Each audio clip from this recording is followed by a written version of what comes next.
Welcome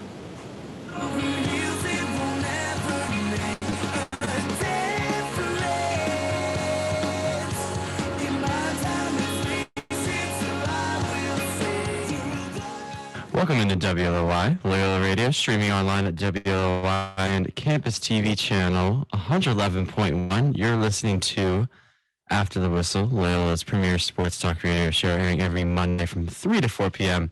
and every Friday from 1 to 2 p.m.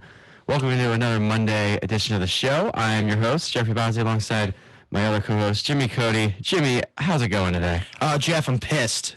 We lost a game yesterday that we should not have lost to a team that is clearly a cut below us, in my opinion. I'm disgusted with how the Broncos performed yesterday.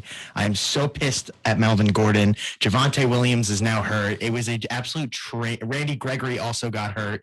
So just an absolute train wreck of a game, and I don't know. Just not happy right now. Otherwise, you okay? Otherwise, I'm fine, but that sucked. That's for sure. Yeah.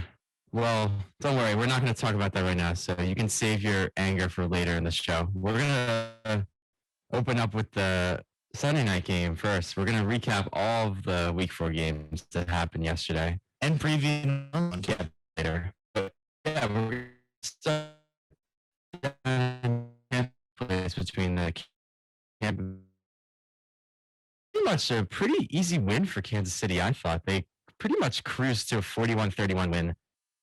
And I think the story here is, I think this is more about Tampa Bay. Listen, yeah, Tampa Bay was terrible. We know on defense, they were terrible. That Kansas City has been a juggernaut offensively for the last few years. Even this year in the post-Tyreek Hill era, they're still finding ways to put up points. As you can see, they're still scoring in the 40s.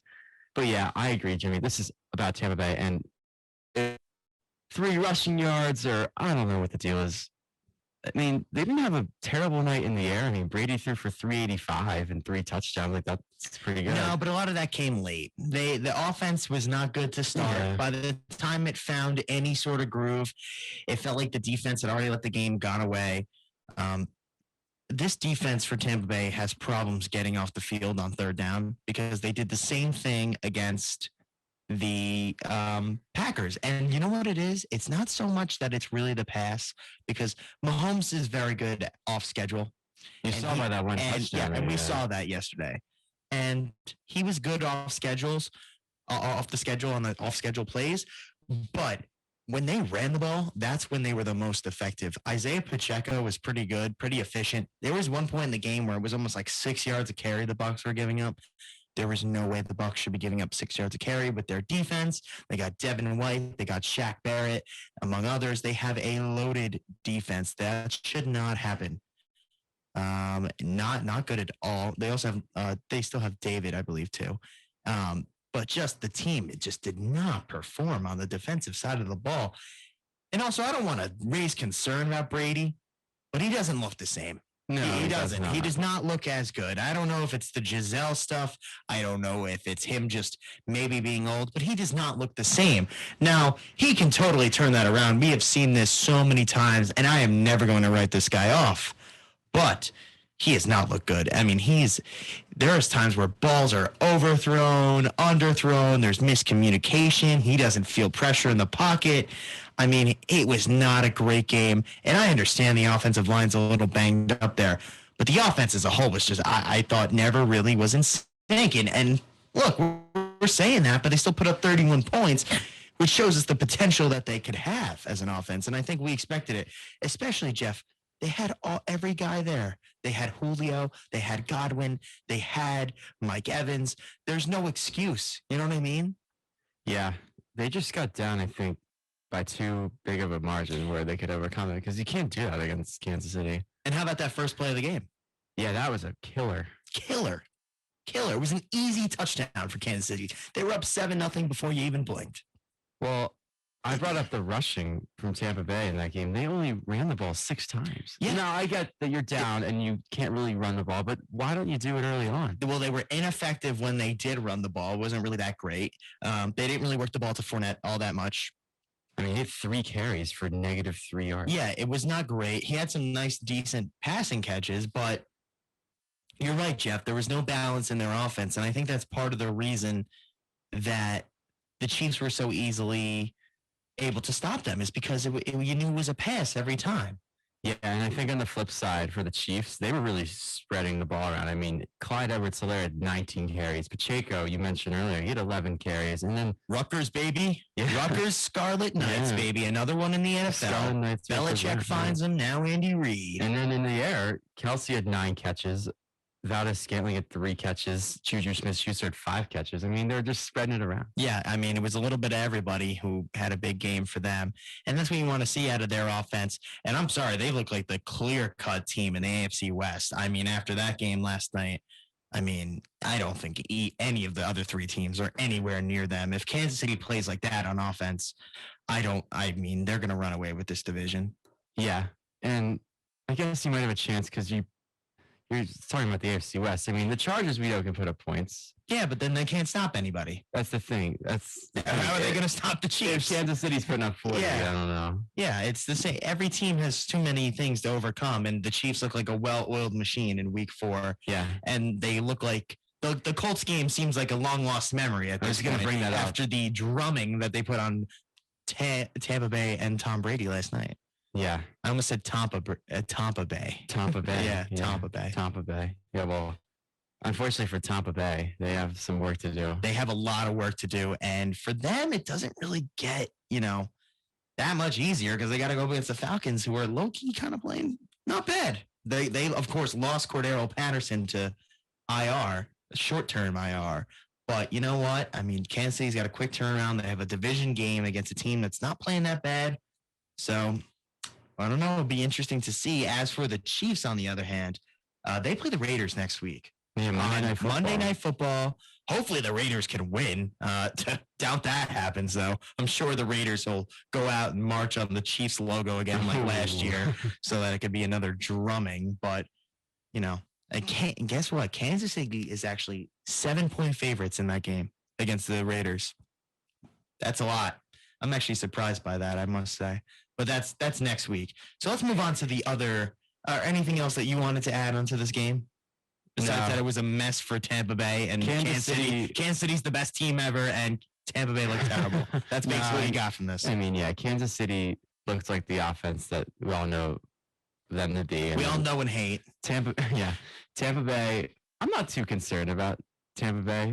But at what point do we get concerned here? I mean, I know they're 2-2, so that's not ideal. No, it's not. I'm not really worried about the defense. I think last night was a little bit of an outlier. I know 41 points is a lot. There was a lot of points put up. Definitely going to raise your eyebrows. There's a lot of points putting up yesterday, and we know that this is an offense league. Yeah, and I'm more worried about the offense. I think the offense is kind of starting to find their groove a little bit. Some of them, others, however. I mean, I'd be shocked if they weren't a playoff team. Yeah, I think they'll still win the division. That's all I got to say for that. All right, so moving on to the Patriots-Packers. The Patriots take the Packers to overtime in Lambeau, and they're forced down to their third-string quarterback, Bailey Zappi. But unfortunately for the Patriots and their fans and Zappi, that Aaron Rodgers was able to get a drive going down the field, and Crosby was able to get it through the uprights for a win. And that was a 3-point win for the Packers. This Zappi kid really didn't do that bad, in my opinion. I mean, I think he did what was asked of him. I thought Damian Harris had a really good game. Your boy Aguilar had a couple catches. Yeah. But, I mean, I felt like the story here was the Patriots kind of looked not that bad on offense. I mean, and they also looked great on defense. I mean, yeah, you can credit that to the pick six. The pick six was very nice. But yeah, you bring up Zappi. Obviously, he's thrown into the fire because Hoyer goes down early in the game. So you're probably thinking, oh, who's this Bailey Zappi kid? But yeah, I thought he came in. I thought he held his own. I completely agree with you, Jimmy, about how they asked him to not do too much, and he kind of just did whatever they wanted him to do. My issue actually was with the play calling. I think the play calling was pretty bad. Patricia's awful. And the reason I bring it up, and I was talking about this last night with some people I was watching the game with, I felt like every time, especially when Zappi came in the game, they would run the ball on first and second down. And then, listen, you can get 2-3 yards each time, whatever. And you always have a 3rd and 5. And then it was so predictable for the Packers defense. They knew that they were going to run the first 2 downs. They just had to prepare for like a 3rd and 4, 3rd and 5. And Zappi would throw it, and then they would be all over it. I just thought the play calling was awful. Yeah, and then I agree. So predictable. It's been like that all season though for the Patriots. That's the problem, and it's just for them. They're 1-3. Their offense hasn't looked great. They're I know it's tough clearly without the str- Jones, but clearly the strength of their team is running the ball. But you know what? Even when they had Mac Jones, they didn't perform. yeah, And yesterday they averaged it five. feels like they're averaged stuck in neutral. They averaged 5 yards a carry yesterday. It's pretty good. You got to run the ball. They did it 33 times. I mean, for considering it was with a backup quarterback, I don't know. Do you need to do that a little more? I don't know. I think yes, in my opinion. But Zappy's only going to get more comfortable with more practice and more playing time. So this isn't really the worst thing in the world. I know there's a potential that Mac Jones can play this week because he is not on IR. He is just out. He almost played this week. He almost played this week with the high ankle sprain, which is remarkable. If he's able to play next week for them, and they have a game next week against the Lions. So that's not always the easiest game because the Lions do put up a lot of points. And that means that the Patriots are going to have to put up a lot of points too if they're going to win. Or their defense is going to have to play insanely well. Something's going to have to give. Either way, they're in for a dogfight against the Lions team who never seems to quit. Oh, they're always going to fight. As the Packers, they have to go and take on the 3-1 at the top of the their huge victory. The Chicago Bears into that, but anyway, the Giants are 8-point underdogs to Green Bay. For those who are wondering, Yeah, I would just say back to the Patriots. I think next week is probably a must-win. I mean, if you get a 1-4, yeah, but you could argue it's a must-win for the Lions too. right? They want to save their season, so it's going to be a tough game. I don't know if Hoyer is going to be able to play, but I doubt it. So it's probably either Jones or Zappy. Yeah, if you want to stay within somewhat of a striking distance between the Bills and the Dolphins, and even the Jets, the AFC is loaded this year. There are so many good teams at 2-2. I mean, we didn't even mention the Chargers or the Ravens. I mean, there's so many good teams out there. All right, so moving on, I want to talk about the other 425 game that maybe not everybody saw, but I unfortunately had to feast my eyes on the disaster. So that means you can all suffer along with me. Jeff, I'll let you kind of take this one over for the point right now, and then I'll just get my thoughts going. Okay, yeah, and the game we're going to be talking about is the Broncos and the Raiders. Yeah, I thought the Broncos actually came out pretty good. Yeah, they did on I offense. Thought Wilson was sharper than last week. Much sharper, 3 TDs. Yeah, and I still think he can do more in the air. I mean, he threw for, I think, like 240 or somewhere around 240. 237. That's what it was. I just pulled it up. Well, you know what, Jeff? There were so many drops yesterday that I don't understand how he was able to complete a pass. When in the third quarter we have drops here, we have drops there. Our running back situation is a nightmare. Yeah, well, I was just going to say, I think Judy got the ball, 4 times. I mean, he was somewhat productive. I think Sutton could have gotten a little more looks. I mean, I think he had 7 targets. I was still feeding the ball more. And then KJ Hamler, I saw that one catch he had. He had a nice catch. He had a nice catch. Overall, I thought he did a pretty good job. And Hinton, I think, had a couple of catches. Yes, Kendall Hinton did have 2 catches. He was pretty good. Somebody's got to step up in this offense. I've been saying it for weeks. We need somebody to step up besides Sutton. Sutton was not as great as we've been getting. We've been getting near 100 yards from him. We only got about 52 yesterday. So we definitely need more than that. And we got a touchdown from him. But it was nice to see Judy step up a little bit too. But at the end of the day, it's the little things with this team. It's the penalties, it's the turnovers, it's the bad play calls. And don't worry, they had plenty of that. Let's start with the first turnover. Melvin Gordon stinks. He is so bad. I don't want to see this guy on the roster ever again. I do not want to see him in a uniform ever again. Why this guy is getting carries when Javonte Williams was healthy, I'll never understand. But now we have no choice but to give him the ball. And you'll see this guy is just going to find a way to just mess it up. I hope that I'm wrong. I really am, because I want to see my team win. But this guy, Melvin Gordon, he stinks. I don't know why we re-signed him. He's had 4 fumbles in 4 games this season, Jeff. That's unacceptable for an NFL running back to just give the ball away. I mean, you saw saw it when they played the Eagles last year, the Broncos. Boom, Melvin Gordon puts it on the ground, picked up for a touchdown. We lose the game. We were in the midst of we were attempting a comeback at that point. At this point, we're going for a drive to give ourselves the lead. And boom, Melvin Gordon just puts the ball on the ground. They pick it up, run for a touchdown. They get the lead. And that kind of was the difference, because as soon as that play happened, the energy was just sucked out from our team. I mean, it was just brutal. We put together maybe one good drive after that, or well, we had two. But the point is you can't just give up a free touchdown, because that was one we could have had on our own. I mean, I thought we completely outplayed the Raiders on terms of offense to offense. I mean, they were good. They found a way to get Davante Adams the ball. They were putting him in motion, and he was not lined up against Surtain for a lot of his nicer plays. But Surtain was able to do a pretty good job yesterday. You can even see that he was awesome. At NFL on Instagram posted a lot of clips of him. He did a good job against Davante Adams. The problem was we kept having to go to zone because other guys couldn't cover their responsibilities. I was going to bring up Josh Jacobs because he caused a lot of problems. Let's talk about that too, because Josh Jacobs ran through us like a brick wall. I mean, he was amazing yesterday, and we have so much trouble with this guy. We can never stop that guy. Never. But you know what? The running backs that we have, they can't do anything. So it's nice to see what a running back can be. And then you see what Melvin Gordon is and how much he stinks and how he puts the ball on the ground and brings nothing to the team and only actually makes us worse when he is on the field. You see that. I mean, just because the guy is good at protecting the passer, I understand that's the reason he's out there and that's the value he brings. But he is just not good enough. He just puts the ball on the ground way too many times. It's beyond the point. It's inexcusable. It is past the point of even just being a concern. It is actually bringing down the team. And honestly, we didn't even give him the ball once Javonte Williams got hurt. I was gonna bring up Mike Boone. Yeah, Mike. So Mike Boone came into the game, and Mike Boone. Listen, I really haven't seen that much of Mike Boone. There's been some okay moments, but he is not nearly on the level that Javonte Williams is. And if you want me to be completely honest with you, as much as I hate the guy, Melvin Gordon is probably a better option than Mike Boone. But I think that goes to show how short of a leash Gordon was on, because he did not get a carry for a while, and the offense just kind of flauntered. And then by the time Melvin Gordon did get back out there, he dropped a few passes. So he had a rough day yesterday, and he really needs to pick it up. I don't know if his roster spot is going to be around much longer, because there's definitely younger running backs we can get. That's for sure.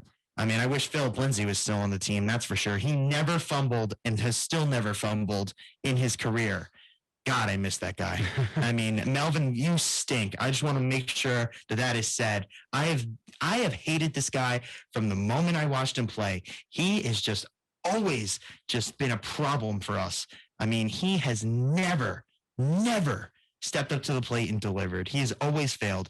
Eagles, Kansas City, he put the ball on the ground against Seattle. Now he puts it on the ground again here. I mean, all big moments, and they all ended up costing us the win. And there's no doubt that it goes on him. And you can't have a functioning offense like this. Right. And the talk of the week was going into this game to the Broncos offense respond. And I thought they responded a little bit. I mean, you take out the fumble. I mean, they were 23 is not bad. Yeah, so take away six. Wilson was better. Take away 6 points, because the Raiders got essentially free 6 points. Right. So if you take that fumble away, it's 26-32. Yeah, that's the difference right there. And you're telling me we can't get a field goal? Yeah. And we also missed an extra point. So if we make that and then we get a field goal, we can win. Going for a field goal is a lot easier than going for a touchdown. You know what I mean? Yeah. So, this game, we had a chance in this game. It was on us. We didn't make the stops when we needed to. The defense was not as great yesterday. There was a lot that went wrong. But gosh, Melvin Gordon, this is totally on him, because that play just sucked the energy out. I felt the energy just get sucked out of our team, and I thought we responded okay. Russ tried rallying the team, but it's just not going to cut it when you're like that and your defense isn't playing that great to begin with. I mean, we needed the offense to be flawless. Well, do you think they're going to sign someone external, or do you think they're just going to roll with Gordon and Boone? because obviously they have a short week. You guys play Thursday night. Yeah, that's the concern for us. So maybe I don't know. I'm just throwing this out there. Maybe you go with the two of them for Thursday and see how it goes. And then because you have a long break, you play Monday night the following. So you have a little bit of a gap there. Maybe that's when you bring someone in. But Jeff, we need this game. That's the problem. Yeah. We have no choice but to look for improvements.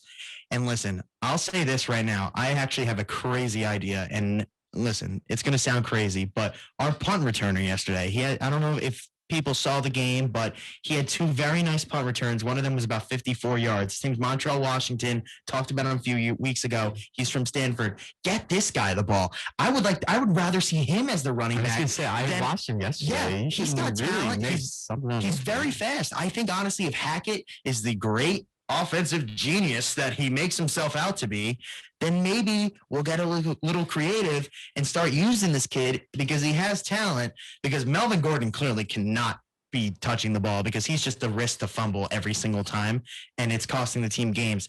And then I don't know if Mike Boone is good enough. So we're somewhere in between there. Yes, it's a short week. Thank God the Colts do not have Shaq Leonard. He is not playing. So their amazing middle linebacker that they have is not playing. But that makes our life a little bit easier for the Broncos on the offense. See about Jonathan Taylor. Jonathan Taylor's questionable too, but I mean the fact that Leonard's not going to be there gives me hope, because I'm hoping that our defense can stop their offense. Right. And that's really what I need. This is going to have to be a defensive-led team, because clearly the offense is just falling apart right now. We already have Tim Patrick hurt, and now we have Javonte Williams out for the season, both on ACLs. And then also Randy Gregory went down yesterday. That was brutal. But that's enough about this game. I don't want to talk about it anymore. Hopefully they can rally the troops. Hopefully they can rally the troops, win these next two games, because they are huge. Colts, and then Monday night the following week against the Chargers. But anyway, just want to make sure it's clear. Melvin Gordon is a joke as a running back, because he has failed his teammates on so many occasions. And I don't know if he cares. I'm going to be honest, because it's been fumbles. It's been problems for a while. This has been like a 3-year thing, his fumbles. I mean, I can think of so many times where he has fumbled in key situations. Sometimes we've been able to manage through it and still win, but then there's other times where we're not. And it just never seems to amaze me that this guy puts the ball on the ground. Why was he even re-signed? I don't even understand that. That's another thing I don't understand, especially when you had a young running back like Javonte, because it's not like he's adding anything to the team. I'm done. I honestly, you know what? I'm going to make a recommendation to Melvin Gordon. I think he should donate his entire game check this week to charity, because he was so bad. He was that bad. He should give the money to somewhere else, because the guy he's already stolen enough money from the Broncos. Maybe he should probably go towards a good cause. All right. Anyway, I want to move on to the other 4:00 game that was in that window, the Cardinals and the Panthers. Very slow start for the Cardinals, but they find a way to win against the Panthers offense that once again just cannot muster up enough points. A lot of turnovers in this game. I mean, I think Baker threw 2 picks. Kyle, I think, threw 1. There was also a pick 6 in there. So that actually started the game. That opened up the scoring. Yeah, this is a big win for the Cardinals. I know that it's not really against a great team, but I think for the team's sake, I think they really needed it. They're a team coming into the year, made the playoffs last year. Kind of expected them to do the same this year. And yeah, I don't know. I just thought they started slow, but I think they found their way, especially in the second half when Kyler Murray had a nice rushing touchdown. He threw one to Ertz, and then he threw one to Hollywood Brown. I thought it was a good confidence booster for the Cardinals. Yeah, they didn't look too great, but they got the win, and that's really the most important thing. Yeah, and play my Eagles next week, so we'll have to see how that goes. But yeah, I was going to jump to the Chargers and Texans. Yes. Kind of a crazy game. And I remember these two teams. Big game for Austin Eckler. Right. And these two teams, just, I guess, a little blast in the past. They played last season. And I remember Texans were so bad. They were kind of just hoping for a good draft pick. And the Chargers were in the playoff mix, and the Texans won. And that ended up being the reason the Chargers did not make the playoffs, is that game. And yes, and we know that they had that chance to beat the Raiders week 18, but losing the Texans a few weeks prior to that game, that was the killer. A killer for them. But yeah, they had a chance to get their revenge yesterday, and they did. They won 34-24, but they were up 27-7. And then all of a sudden I keep checking the score on the TV and I just see Houston score. And they made it 27-24. And then Eckler iced it with a touchdown to give LA a 10-point win. I think the story here was, could the Chargers bounce back from last week's dud against the Jags? And they did. Herbert looked really good. He threw for 340, 2 touchdowns on 27 for 39. Yeah, I thought Mike Williams is good too. And listen, the Texans are going to be a team that's going to fight. I don't think they're going to win a lot of games, but I think they're going to be around a lot of games. I just think this is a good bounce back win for the Chargers. That's how I view it. I just want to point this out really quick because I noticed this in the box score. There was 2 fumbles yesterday by the Chargers. One was lost, one was not. I mean, clearly when they develop running backs over there, because that's where Melvin Gordon came from, they clearly just don't teach them how to hold on to the ball. That's just something that's not practiced in Los Angeles. So maybe the Broncos defense should take notice of that because, maybe we can make some things happen. And the other thing I want to point out, speaking of running backs, on the Texans side, Dameon Pierce, finally, yes, I know. I have popped off for 131 yards on 14 carries. I mean, he basically averaged almost a first down every time he got the ball. Yeah, and he had one run that was 75 yards. I mean, that would obviously help the total, but yeah. Yeah, it was good to see him finally break out. That was definitely his breakout game. And also for them, Nico Collins had a pretty good game too for the Texans. He had 3 catches for 82 yards, including a 58-yard pass. Yeah, so pretty good win for LA. Definitely needed it to keep pace with Kansas City. They are 1 game back. But now I want to shift over to here in Baltimore. A huge game happened here yesterday between the Buffalo Bills and the Baltimore Ravens. And I think the story here, once again, it's got to be the Ravens just not holding on to the lead. Holding on to the lead and also a dumb coaching decision. Yeah, so I want to get into that. But just for context, the Bills were down 20-3. They end up coming back and winning 23-20 to get a bounce back win after their loss in Miami. And then, yeah, you can talk about the blown lead with the Ravens because they did blow a lead a few weeks ago against the Dolphins. And then they did it again. And yeah, I want to bring up the 4th and goal call because I believe it was 20-20. I'm not exactly sure how much time was left. I know that it was a 4th and goal. About 3.5, I believe. 3.5. 3 and I think closer to 4, though. The ball was, I don't know, the 4 or the 5 yard line, somewhere around there. Yeah, 4 and 5 is too far. Go for just take the points. Take the points. Doesn't make any sense. Take the points. And we've debated this a lot in the show the last year or so about coaches going for 4th downs, whether it's smart or not. I think it is smart in certain situations. You got to, I think, feel it out. I mean, if it's early on in the game, when your team has momentum. I think if you say, put this out there, if it's 0-0 second quarter, if it's 4th and 1 or 4th and 2, and you're like, I don't know, the other team's 45 yard line, I would go for it there because. Listen, if you don't get it, I mean, you give them the ball back, but I don't know. They still have to go basically half the field to get there. But 4th and 5 or 4th and goal, that's to go up at the end of the game. Just take the points. And listen, I know it's not 7 points, but 3 points is better than 0. And listen, you take the 3, assuming you make it, you go up 23-20. And I know you got the Bills on the other side, but Josh Allen, we all know what he can do. I mean, just look at the divisional game last year against Kansas City. I think we know what this guy's capable of. Just put some scoreboard pressure on the Bills. Make them actually score in some fashion. If you go up 23-20, you force them to pretty much go, I don't know, 60, 70 yards to put themselves in field goal range. And then if they want to get farther and get a touchdown, obviously that's probably what they want to do. But you got to force them to do something. You can't just, I don't know, leave the game tied and then all of a sudden they have a free ride down to the field and they can just kick a field goal and win it. And that's exactly what happened. They ran out the clock and Tyler Bass hit a game winner at the buzzer. I think it was a chip shot, like 21-yarder. I just think too many teams go for 4th down when they don't need to. Listen, I know they want to go for it all and get the 7 points, and it's great, but sometimes taking the 3 is just as nice because then you're not. Yeah, you got to get points. Going down there and getting empty trips. You have to get points in that situation because you have your chance to make it a lead. You have to have some confidence. And there was another example of this in the Jags-Eagles game, which we'll get into a little later. And I thought that was an awful call by Sirianni to go for 4th down. And listen, I know Harbaugh is one of those coaches because there's some coaches out there. I would say Brandon Staley, Doug Peterson, to name a few, and John Harbaugh that are known for probably going 4th down more than most coaches. But sometimes you just got to actually be real and just take the 3. That's all I got to say for that. So I want to jump ship to a game that ended somewhat of a surprising result. The New York Jets. Yeah, they went into Pittsburgh and they defeated the Steelers 24-20. And the Jets 2-2. I didn't think they would be 2-2 after the first 4 games, but here they are at 2-2. they've had two nice wins, both against AFC North opponents. They did play AFC North opponents the first 4 weeks. But yeah, I mean, going into Pittsburgh and getting a win, that's two against the AFC. I mean, if you're a Jets fan, you're happy. I mean, a lot of them elated. A lot of them are probably also upset that the Mets blew their division lead, but that's also fun to enjoy as well. We'll talk about that later. But for the Jets' sake, I mean, I feel like the story here was Kenny Pickett. He still did find a way to get the ball in the end zone a couple times. I mean, the focus here is that Zach Wilson came in the game and was the man who found the way to get the Jets another win. He didn't look great in the beginning, but you know what? At the end of the game, he played really good. He had a good fourth quarter. And Wilson, he threw for over 250 yards. Wasn't really that accurate, though. Only 18 of 36. So he's had 50%. Not that great. And also, one of the touchdown passes was a 2-yard pass from Berrios. Yeah, they did a little Philly special. Yeah, they New did. York special. The East Rutherford special. East Rutherford special. Florham Park special. That's where their practice facility is. Yeah.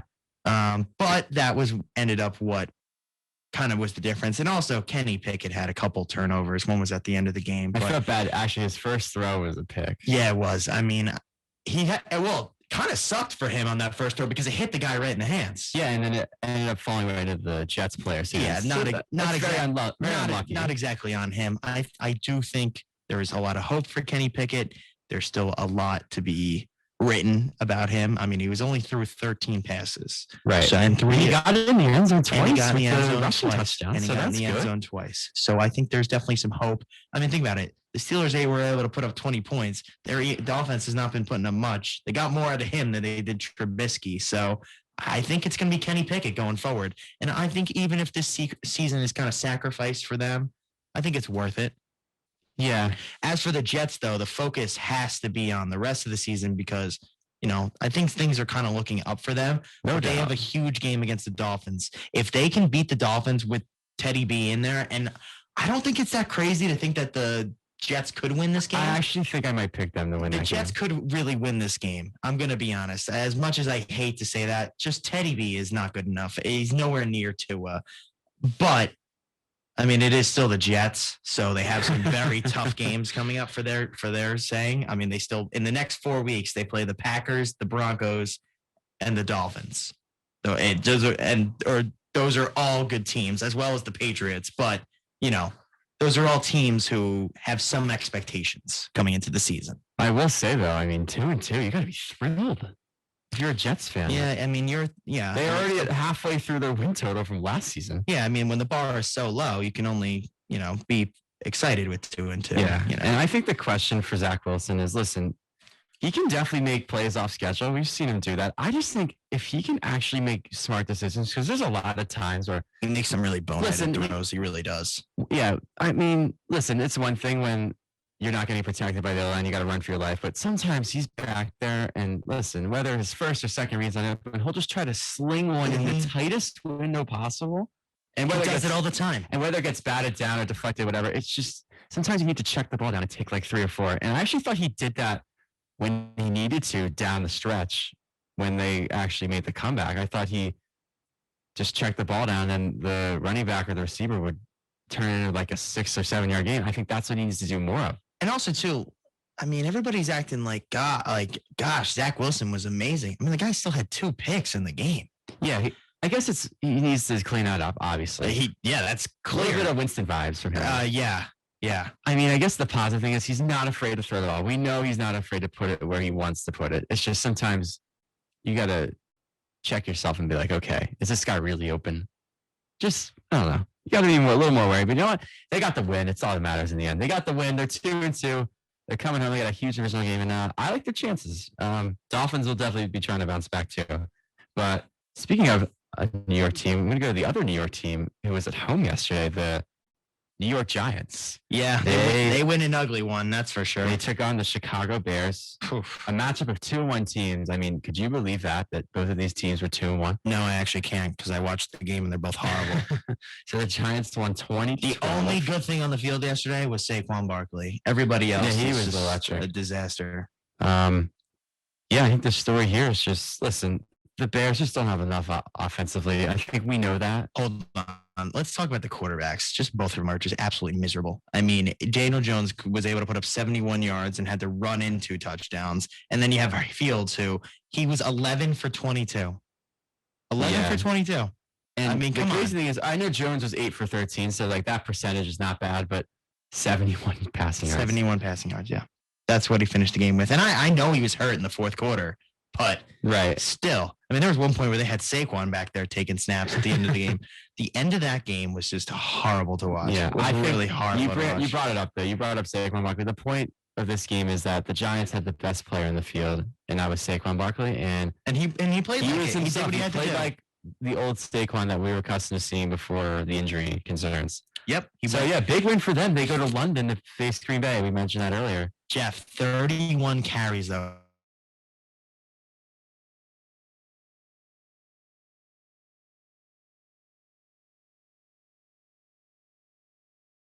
There's two sides to this, and we'll go to break in a second. We just saw the time limit here, but I think the question is, listen, he's coming back from a big injury, so you want to manage the workload somewhat, but the second thing is you also want to give him the ball because he's going to probably do good things when he has the ball. So there's kind of a two-sided argument here, but I think if you give him the ball, more than often than not, he's going to do good things with it. So we're going to take a quick break here, and after this, we'll be right back, though. We're going to recap the other games from the Sunday slate yesterday. We're going to preview Monday Night Football as well. We might touch on some baseball stuff, so we'll be right back. Stay with us.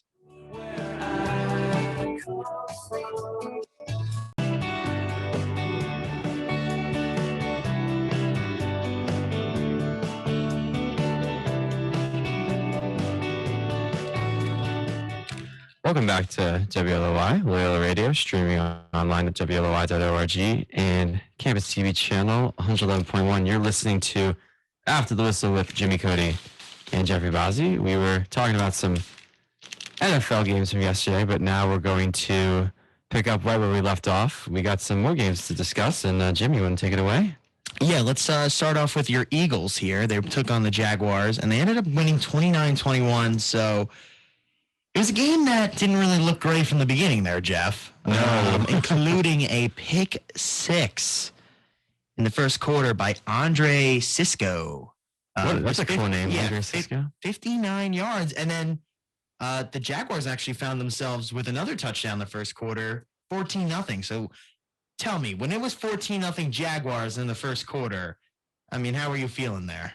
I was a little worried. I'm not going to lie. I was a little worried. I thought the pick six was a killer because I thought Hurts just tried to jam it in there. Yeah, that wasn't there. Just wasn't there. It's just a bad decision. And then Jacksonville just came back down the field and they looked pretty impressive early on. And then once again, the second quarter is just, I guess, our quarter so far. I mean, we put up 20 points in the second quarter. I feel like it was weird for the offense, the Eagles offense. Just I felt like, listen, they want to run the ball. That's what they want to do. It's definitely what they're good at. And I thought they did it really well. And they did a really good job of that. I mean, Miles Sanders had 134 yards. Yeah, that was his career day. And Hurts, I felt like wasn't great, but he also just wasn't asked to do a whole lot. I felt like they didn't really put the ball in his hands a lot. Yeah. At least situationally, he had to make some throws, but I thought they kind of just leaned on the run game. And then listen, I think the story again was the offense was just bad in the second half. Listen, they were better than the week before. They put up, I think, 9 points in the second half, and they went for two late because I don't know if Jake Elliott was injured or whatever, but yeah, he missed one earlier, and he missed one in the second quarter. And then Jacksonville came down and they scored. They make it an 8-point game. It was a little interesting. And then this actually leads me into what we were discussing earlier about the 4th and goal calls. I remember we had a 4th down. It was a 4th and 3, and we were clearly in field goal range. I mean, if we attempt the field goal, it was, going to be like 40 yards. I don't know if Elliott was injured or not well enough to kick the field goal, so that might be one thing, but I was just like, why are we going for it? 4th and 3 when we're up by 8? You kick the field goal, you go up 11, you're pretty much... That's a 2-score game. Pretty much done deal there, especially with Jacksonville not having like 2 scores and they needed 2-point. Yeah, and I think there was like 3 minutes. I don't really remember exactly, but yeah, that was kind of a weird one for me. But if Elliott's injured, then I get it. But I didn't know that at the time, so I was pretty pissed. But yeah, it was kind of felt similar to last week. So Jacksonville did make it interesting. I mean, they came out really good early on. the team districts are really tough. It was a really rainy day up there in Philly. Yeah, they weren't able to muster anything up when they got that ball, and that was in credit to your defense. I mean, from what I saw, I mean, it looks like your defense, your front was the strong point. They were the ones who was kind of able to, stop the game. I mean, Yeah. it wasn't like the Jaguars ran all over you like they have some other teams. I mean, just ask the Chargers. I mean, they got absolutely ran all over. But you guys, I mean, you gave up 32 yards to ETN and you gave up 29 to Robinson. That's not bad. I'll take that. No, yeah, you'll take the that. other key play in this game that I think is a little forgotten was the James Bradbury interception. It was one of the few times Jacksonville was kind of in the red zone, and then Bradbury intercepted a pass at like the 10-yard line. That was huge. Yeah, Lawrence didn't play great. He did have 2 touchdown passes, but he wasn't really accurate. So not a great game for him. But at the end of the day, the Eagles win, and that's what you care about. I guess we just did enough to win. I mean, I wasn't like overly impressed. I would say the run game was phenomenal, but yeah. So MVP of the game goes to Miles Sanders and the O-line for blocking. I would say Sanders gets the MVP for that one. Yeah, it's just crazy that we're the only undefeated left. I did not think we would be the only undefeated team left after 4 weeks, but here we are. Yeah, I got a tough one next week down in the desert in Arizona, so get to that when we get to that. But how about the Seahawks-Lions game? Mm-hmm. Yeah, it was a very close game. I agree. Seahawks shootout. I mean, an absolute shootout. And the Seahawks, they were, in my opinion, I kind of expected them to blow the Lions out in this game a little bit because, and I know I picked the Lions on Friday, but that was before I knew about all their injuries. I mean, exactly. They really had a lot of injuries come out over the weekend. No Swift, no St. Brown. I mean, no Chark. I mean, there was injuries everywhere. So we had that. And then also for the Seahawks, they played pretty good on offense. They really Geno Smith was great early on. I think he had 100 and something passing yards in the first quarter. Ended up going for 320 and 2 touchdowns. And he was 20 for 30. Yeah, he played pretty good. And then on the ground, they were killing it in Seattle. Yeah, Rashad Penny had a huge day, 17 carries for 151, 2 touchdowns. DK Metcalf also had a nice day, almost had 150 yards receiving, just under. Yeah. But you know what? It wasn't limited to one side of the ball because Goff also had 4 touchdowns, 378 yards, and a huge fantasy performance there, despite the loss. And then Jamal Williams, the former Packer. You mentioned DeAndre Swift being out. Jamal Williams. He put up 100 yards. And Hawkinson went up for 179. Yeah, TJ Hawkinson went off 179 yards, 2 touchdown passes. I mean, that is insane for a tight end. Not much defense in this one. It was optional. Defense was optional in this one for sure. And at the end of the day, it was just that the Seahawks just were able to score a little bit more than the Lions were. I'm impressed with the Seahawks so far. I think coming in the year, I think they were the only team in their division that didn't really have a lot of pressure, a lot of high expectations because they traded Wilson and kind of in this transitional phase to a little bit of a rebuild. They're 2-2. I mean, I think the key for them coming in the year was if they could get Metcalf and Lockett the ball, I think they could be pretty good. I think their defense is going to be good. I mean, 45 points and they still won. But yeah, I still think Detroit's the better team when they're fully healthy. But yeah, they got a tough game, like you said. We mentioned earlier, they go to New England. So I think it's a winnable game. But yeah, I think the Titans and Colts is another game we have to talk about. That was a big game in the AFC South. And I think you picked the Titans, if I'm not mistaken. I was wrong. I picked the Colts, and the Titans got the win. My boy Derrick Henry carried us to a win. Yeah.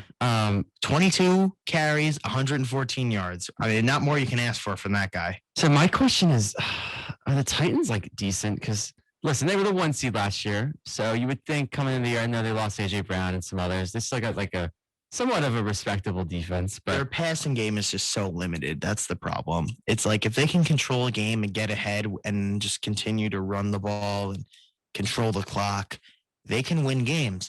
But the problem is when they fall behind and like you look at week 2 when they play Buffalo. Yeah, they had no chance in that game.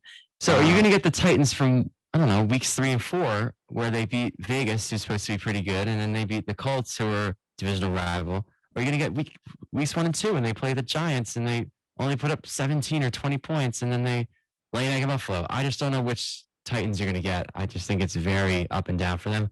And then I'm the same way about the Colts. They have a good roster. It's just, are they just not good? I don't know. It's so confusing. Yeah, they are. These teams are very confusing. They're very confusing. Both these teams. I mean, the Colts play up and down to their competition. I always say that. And then the Titans, you just never know what you're going to get from them on offense. All right. I feel like that's honestly how I feel. And I feel like I don't really know what I'm going to get from the Colts on offense either.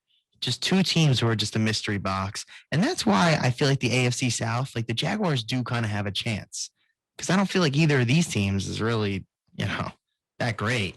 Yeah, it's looking like now that those Titans-Jaguars games are going to be massive whenever they come up in the schedule. But I mean, even the Colts, I think, will still be in the mix. I know that they're 1-3, but I still think they're good enough to hang around.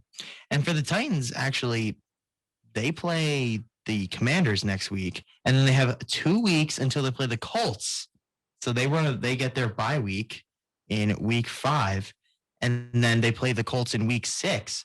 And that's the end of the times that they play the Colts. So they literally have Colts. They played the Colts on the road. Then they play the Commanders. Then they have a bye week. And then they play again the week after. So for them, those Colts games, like they mean a lot.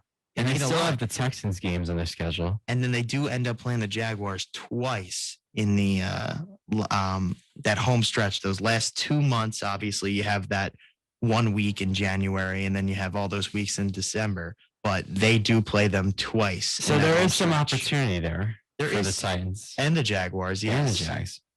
It's looking like those might be the two teams in the South. We'll see if the Colts can respond. But yeah, let's go to another divisional game, an NFC East divisional game between the Washington Commanders and the Dallas Cowboys. Cowboys get it done. CeeDee Lamb had a huge game. He was all over the field, and Cooper Rush made sure to get him the ball. He's done a great job of that, getting the ball to your playmakers. That's what you got to do in football. And Cooper Rush gets it. And for the Commanders, their offense, it's just more of the same. They're just not a very good offense. I feel like just watching them is just brutal. And, I didn't even think the Cowboys looked that great, but the Commanders were just so bad that you knew the Cowboys just were okay. Yeah. And the Cowboys didn't even need 25. They could have put up 15 and still won. Yeah.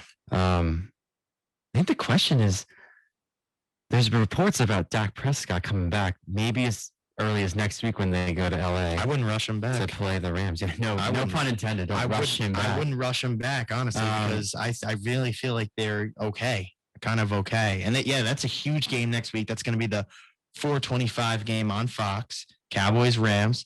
And then the week after, they play you guys, the Eagles, on Sunday Night Football. So that is 2 huge games for the road games Cowboys. But the Cowboys have to be happy that they're 3-1. I'd be feeling good if I was a Cowboys fan right now. I mean, they looked okay. They've looked okay, and for them, they got to get these. I would say one of these next 2 games, because if they can be 4-2, they'll be happy. But yeah, do you think they just ride Cooper Rush out? Because obviously, if Prescott's healthy, they're going to put him in. The way they've been talking about Prescott coming back, it makes me feel like they've been pointing to this game, because they were saying that he was able to throw yesterday. So maybe he must be pretty close. I don't know. Maybe not if this week, but maybe next week. I think they would have a shot against the Rams, even if it was Cooper Rush in there. Oh, I think so, especially the way their defense has been playing, the way they've been running the ball, the way they've been, doing the little things. They do all that well, and then I don't think the Rams will look great either, but we'll get into that later. You know what I'll give credit again to? Trayvon Diggs. Like a lot of people got on him last year for, giving up a lot of the big plays and stuff because he only goes for picks. He's improved a lot this year on his other parts of his game. He still does go for the picks a lot, and he, is known for that. And I think that's always going to be kind of his thing. But I mean, he can cover. I mean, Samuel and Dotson, nobody's even above 40 yards out there. It was Terry McLaurin, 2 catches for 15 yards. Come on. I mean, really, not really much going on out there for the Commanders offense. So there has to be something said for that. Really quickly, Browns Falcons. Falcons pull off an upset down in Atlanta. They win 23-20. You have any thoughts here about the Falcons getting it done? Because I think the Browns come in. Trayvon Diggs did have an interception, by the way, yesterday. I want to clarify that. Yeah, no, he can definitely make plays on the defensive side of the ball. We know that. But any surprise here? Did you see the Falcons pulling off this upset? Yeah, I definitely did not have this. I like the Browns a lot. I thought the Browns, coming off a nice win the week before, were kind of able to cruise in this game. But you know what? No, they were not able to. And you know what? Give credit to the Falcons because they did what they had to do. It wasn't beautiful passing the ball, but they found a way to get it done. They still put up 23 points. They won it in a weird way. I mean, there was times where I thought Cleveland was going to find a way to win, but they just weren't good enough on offense. Too many silly mistakes for Cleveland. And also, because Jacoby Brissett had an interception, not great. Kareem Hunt ran the ball well, or Nick Chubb ran the ball well, and Kareem Hunt was able to throw in another 50 yards, and they were able to put up good stats. But the problem is the little things. Like they lose a fumble, they have an interception, they're not able to get off the field on third down, they have stupid penalties. For this Cleveland team, like, even though they don't have Deshaun Watson, they still need to like tidy up a lot of their team because when Watson comes in, I really do think that they have a chance to do big things this year. I really do. Yeah, I mean, if they can be around 500 or be a little over, and they get him back, assuming Deshaun Watson's pretty much close to what he is capable of being, I think they can be a pretty good team. And then the London game, this is the last game we'll talk about before the Monday night game. Viking Saints is a great game. I don't know if you got up in time to watch some of it, but really good game. Especially was able to down see the stretch. The fourth quarter and the ending was phenomenal. Chris Olave, his first touchdown of his career. Yeah, he had a solid day. He definitely had to step up in the absence of Alvin Kamara and Michael Thomas. And then on the Vikings side, I thought Cousins was all right. And then Dalton, I thought, held his own. Andy Dalton, that being for the Saints, because Winston was out. But yeah, it was crazy finish. I remember Minnesota's up 25-22. Will Lutz comes in from 60 yards, absolutely drains it, and absolute no doubter if you watch the video. Minnesota comes back down. Greg Joseph, it's a go-ahead field goal, and then the double doinker was back. It returned for Will Lutz, and he had the leg too. That's what stunk for him. From 61 yards, that attempt was from. Hits the left upright, then hits the crossbar and falls just short of going through. And yeah, that's how that game ended. But yeah, I just want to shift our focus because we have 5 minutes to go. Big Monday night showdown out in the Bay Area tonight between the Los Angeles Rams and the San Francisco 49ers. And a little bit of backdrop for this game. This will be their first meeting of the year. And if you remember, these were the two teams that faced off in the NFC Championship last season, which the Rams won 20-17. And also, they played a thrilling Week 18 game down in LA where the 49ers basically had to win to get in the playoffs, and they did. They were down, I think, double digits in the third quarter.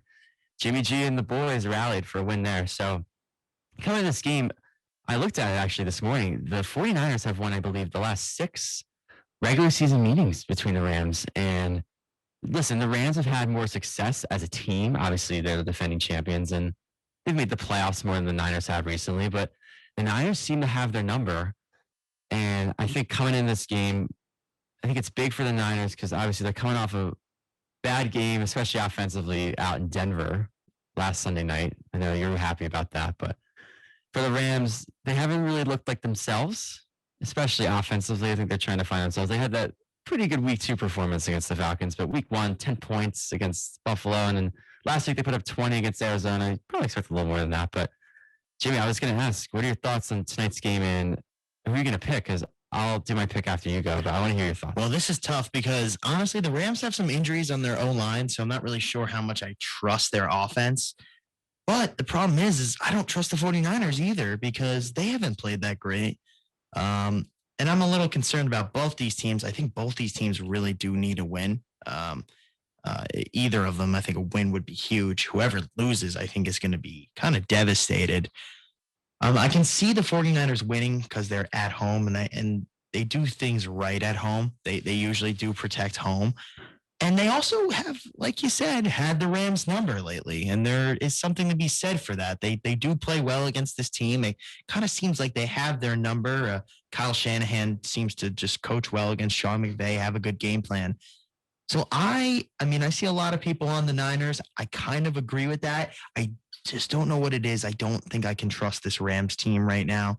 But it should be a great game. I don't really love anybody in this game. I want to make that pretty clear. But I guess if I had to pick one, I'm picking the Niners to maybe defend home turf. Yeah, this is a really tough game to pick.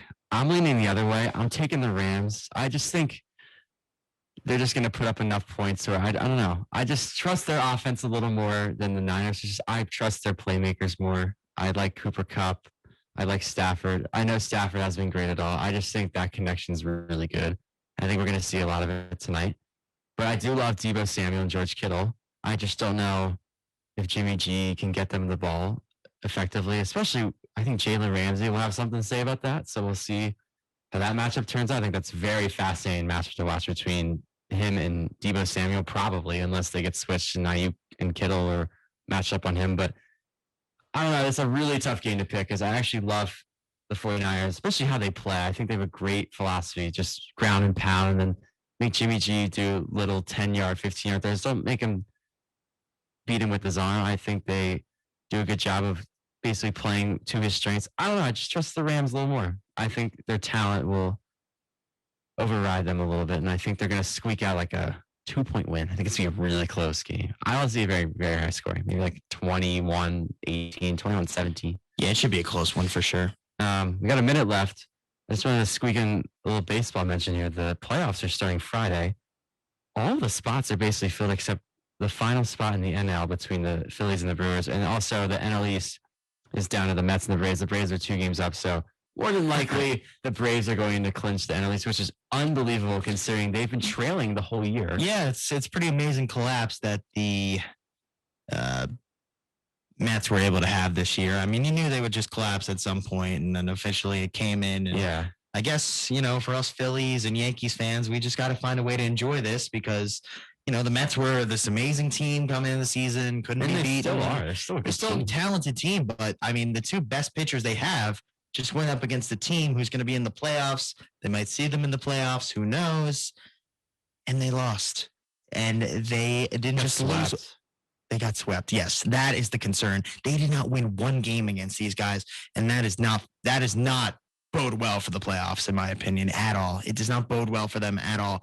The Mets have to be feeling like a little bit down on themselves. They might not say that, but they're going to have a huge series with the Padres more than likely in that wild card coming up this weekend. Yeah, and I don't know if that's a great matchup for them. I'm going to be honest. The Padres are a loaded team. Haven't always been playing the best, but now that they're in the dance, now that they're in the dance, they're starting to play a little bit better. So, and by the end of the night tonight, there is a slight possibility that all the 12 playoff teams could be set tonight, depending on the results of the Phillies and Brewers games. But we'll get into all that more on Friday when the wild card series starts. So thank you again for listening today on After the Whistle. We'll be back on Friday, recapping the Thursday Night Football, previewing the wild card series. We'll see you then, and have a great rest of the week.